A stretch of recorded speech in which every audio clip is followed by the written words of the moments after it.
I'm going to keep this as short and sweet as possible. Nobody likes a long review. It is December 2014. That's important, this timestamp, because a lot of the reviews I checked, you had no idea how old the vacuum cleaner was. We own a 2-story house with carpet and hardwood floors. We have 3 permanent cats and 1 or 2 foster cats in and out. So I had to deal with a lot of cat hair. And I don't care what a lot of the reviews were saying about suction. It doesn't help if the features aren't there, or if you can't carry the vacuum cleaner up and down the stairs, or if the hose is too short, or if the attachments don't work. So I started off looking around and did a lot of reviews and price comparison, looking for a bagless vacuum cleaner that you could turn the brush on and off for the hardwood floor. It just so happens they had a cord retrieval, the one I ended up on, and that was a nice feature, but it wouldn't have broken the bank, or it wouldn't have made a big decision factor. A long a hose as possible for the stairs, as light as possible to carry up and down the stairs, and good set of tools for all the upholstery and stairs and various items. I had a $150 budget, so I came in way under on everything. This was $120 on clearance at Lowe's. That's $40 off what it started off in the beginning of November. I thought that was a great deal. I was really pleased that it had all the features I want. And I got it home, and I was really excited because it has a really good upholstery brush with these nice rubbery teeth. And then the brush on top of that, it did a really good job of getting hair off the upholstery. It has a really long hose, so I could set and the hose comes out of, even though the hose does not come out of the bottom of the vacuum cleaner, since it was so long and flexible, I could have it at the bottom of the stairs and reach to the top of the stairs, and it wouldn't pull the vacuum cleaner over. I thought I was where I needed to be, but it just had too many weaknesses, which I'll go over immediately.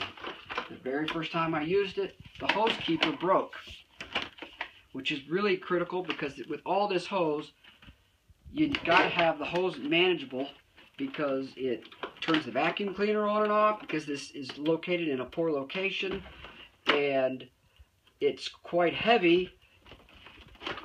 It has no handles. There's not a single handle on here that helps you carry up the stairs. So you can kind of grab it like this, and I don't know, it was just very awkward to get up and down the stairs. It's also quite heavy.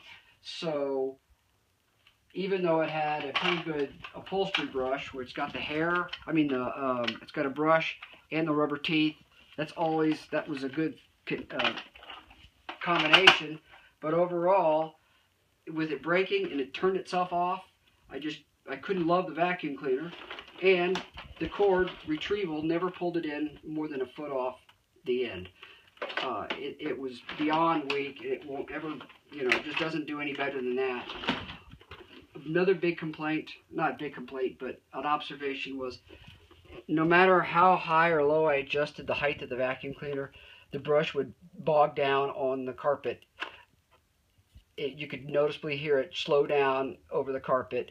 It was really struggling to turn the brushes over the pile, and I just never was convinced I was getting a really good vacuuming, even though I was filling up my container. Another little small item that, all these things kind of add up. No handle on this. This may or may not be a handle. I don't know if they call it a handle or not, but you can't use it to get it off of the vacuum cleaner. You might be able to awkwardly carry it down to your outside trash container to empty your container, but then you gotta let go of it and grab this thing and try to get it into the holes, and it's just not very well designed. I thought it could use a really big handle, but it did have the longer hose and the better brush. But since it broke, I looked elsewhere. Same exact features for $100, so I saved $20, and it has the same exact features except the hose is shorter. Both of these, by the way, have a 27-inch power cord. By the way, this is the Hoover. The model numbers on these vacuum cleaners is ridiculous, the number of model numbers. UH70210. There are thousands of model numbers, and if you go on Consumer Reports, they only cover 1 or 2, and they kind of tell you what series they're in, but they don't tell you the difference between the series. If you go to the websites, they don't tell you anything about these model numbers, so I just shop by feature set. These both have 12 amps with a 27-inch extension cord or power cord. I don't know how long the hoses are. This one goes up, 20 steps. This one does not. So other than that, here's why I'm going to keep the Hoover. It's got a real handle on the bagless container. What does that matter? Well, it matters. Not a lot, but they all add up. It goes in a lot easier. Even though the power cord retriever is weak, it does actually do its job. So I don't think that's going to last terribly long, but it did better than the Eureka. The power button's up here, so the hose is not competing with the power cord in any way. Another weird thing about the Eureka was no matter how I carried the cord or the hose or the cable, I was wrapping the power cord around the bottom of the vacuum cleaner or turning off the vacuum cleaner. I don't know what the difference is. They look very similar, but this one does not turn it. I don't catch myself on the cord as much.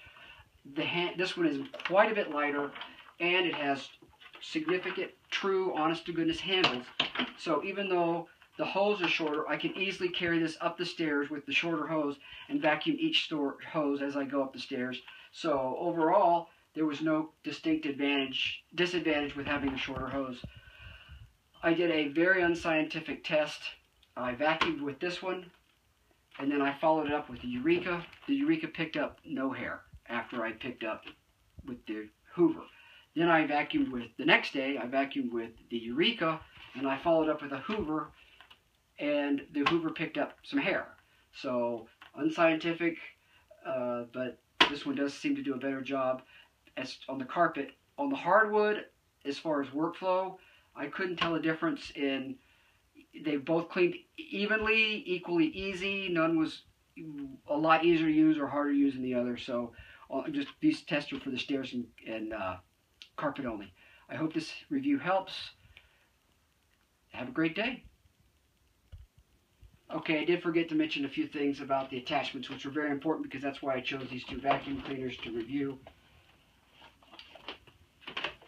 The brush, the upholstery brush on this vacuum cleaner is not even a brush.